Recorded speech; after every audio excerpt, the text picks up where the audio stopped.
Oldsmobile has been gone for over 20 years now as of recording this. They are becoming harder and harder to find on the roads. The Alero, Cutlass, Aurora, and a few others just aren't as common anymore. The Aurora, introduced in the 90s, was very advanced for the time, but the reliability and asking price heavily influenced the outcome. The second gens also seemed like a second thought, at least in my opinion. Kind of seems like they gave up on their flagship model. The Cutlass was a rebadged Malibu, same story with the Bravada and Silhouette. There's the Alero and Intrigue, and those cars were decent, but things were coming to an end. These models were introduced in the mid to late 90s, and come 2004, it was all over. Oldsmobile since the 60s has sort of struggled with brand identity. Correct me if I'm wrong, but I kind of see it like this. The 60s were about performance and innovation, the 70s was luxury, the 80s was technology and fuel efficiency, and then there's the 90s and 2000s. The 90s and 2000s Oldsmobiles were still decent cars. Some models like the 98 and the 88, especially the Regency, were still very luxurious and catered to the traditional Oldsmobile buyers during this time. The S10 Bravadas were also very luxurious, had smart track or full-time all-wheel drive. Those were decent as well. However, things were changing. I know, who would have thought? The Quad 442 came out in 1990. There's the Achieva SEX, this very underappreciated sports coupe, the LSS with its supercharged engine, and I'm not saying Oldsmobile was focusing just on performance because they weren't, but doors were opening.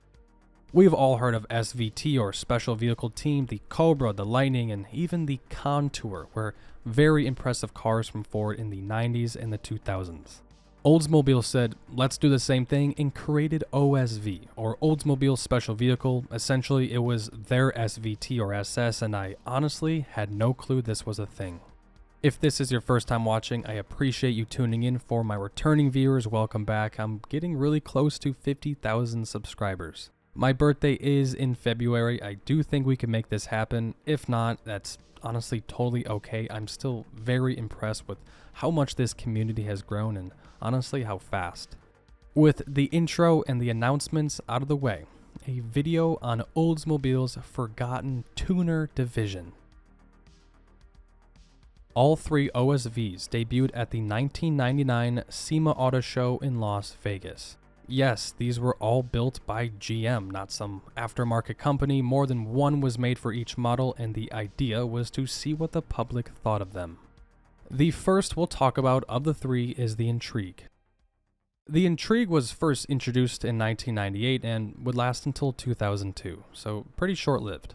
These were on GM's W platform along with the Century, Grand Prix, Impala, and a few others. Front-wheel drive V6 midsize sedans that are quite forgotten nowadays, but for the time, these weren't bad cars at all.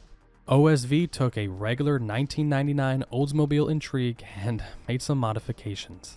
19-inch wheels, Brembo brakes, custom body kit, upgraded suspension and springs, OSV fender badges, spoiler, exclusive paint, and a centered Borla exhaust system. Personally, I'm not a huge fan of the single centered outlet. I'd much rather have dual tips, but it's very unique, and with concept cars, things can be, dramatic. As for the interior, they received Recaro seats, red accents throughout, titanium pedals, and came standard with many options as you would expect from an Oldsmobile. What about performance? You can always look the part but not have anything special under the hood. Well, the good news is these did in fact make more power than a stock Intrigue. Under the hood was GM's 3.5-liter V6, also known as the Short Star, and slapped on top was an Eaton supercharger. Stock Intrigues made 215 horsepower and 230 pound-feet of torque, which isn't bad at all. Owners say they got the job done nicely. OSV Intrigues made 260 horsepower and 260 pound-feet of torque, so that's 45 more horses and 30 more foot-pounds of torque. The numbers don't lie, there is a nice boost in power, and with everything else added, it doesn't seem that bad. There was also an Intrigue OSV2, and apart from the paint color and engine, they were pretty much the same. Under the hood of these was the 4.6-liter V8 that made 315 horsepower. It's the same engine from the Aurora. I'll be honest, I do like the first-gen Oldsmobile Aurora. I actually wanted one. What really turned me off with the Aurora was just this 4.6 V8. I hear really bad things about them, and so the better engine would be the supercharged variant, even though it made less horsepower. From the outside, I actually don't mind the looks. I don't think it's that cheesy. Yes, some things look a little off, but overall, they aren't ugly looking cars. Obviously, this is 100% subjective. Let me know what you guys think in the comments. I may be the only one that has something positive to say. I made a video a few months back about the 2000s Buick GNX, same platform as the Intrigue, just different upgrades and whatnot. I think the Intrigue looks better, and these were introduced almost around the same time. About 6 years ago on Bring a Trailer, someone listed an Intrigue OSV for sale. The car only had 500 miles on it, the condition was excellent, and the guy wanted $20,000. That was the reserve. As we can see, the bid didn't even get to half of that, and the seller did not let it go.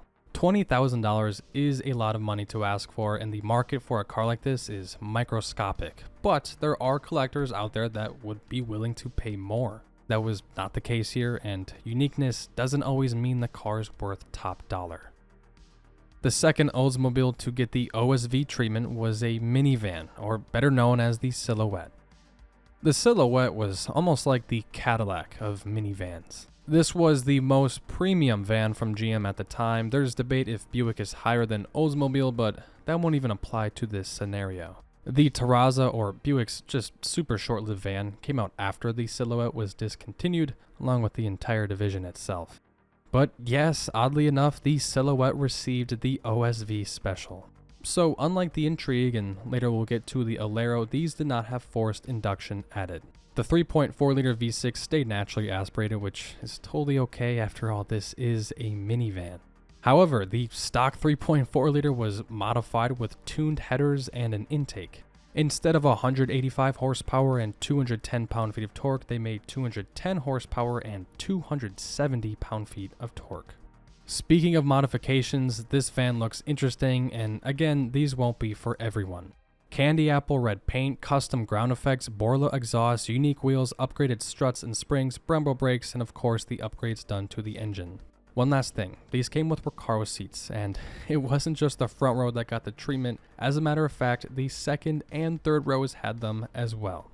Sources say, just like the others, that a total of 3 were made, but then again, there are discrepancies across the internet about these. Last but certainly not least is the Alero.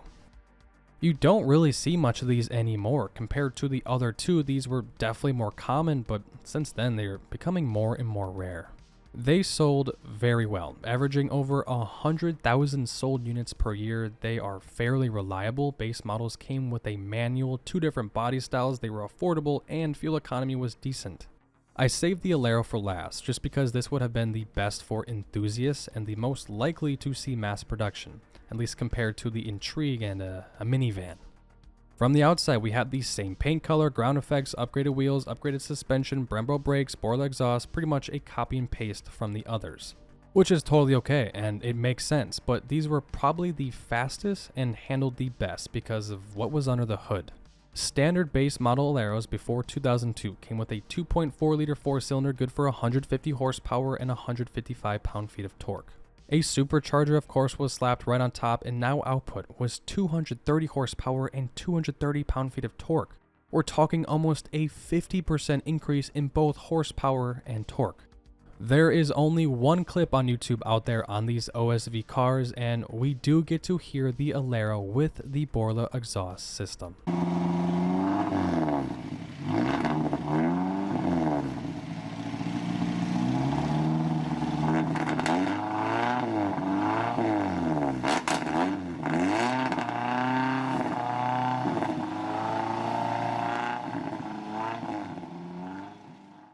The transmission in these was a 5-speed manual, and yes, these were front-wheel drive, but that doesn't automatically mean it would have been a bad car.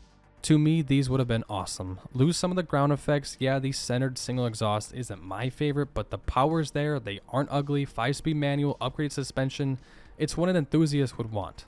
Also, there was an Alero OSV 2, and instead of the supercharged 2.4, it now had a 3.5 V6, which is the same from the Intrigue. I guess the next part to go over is what happened and why weren't these mass produced? The answer is straightforward. It was already too late. GM announced the shutdown of Oldsmobile a year later from when these were shown at the SEMA show.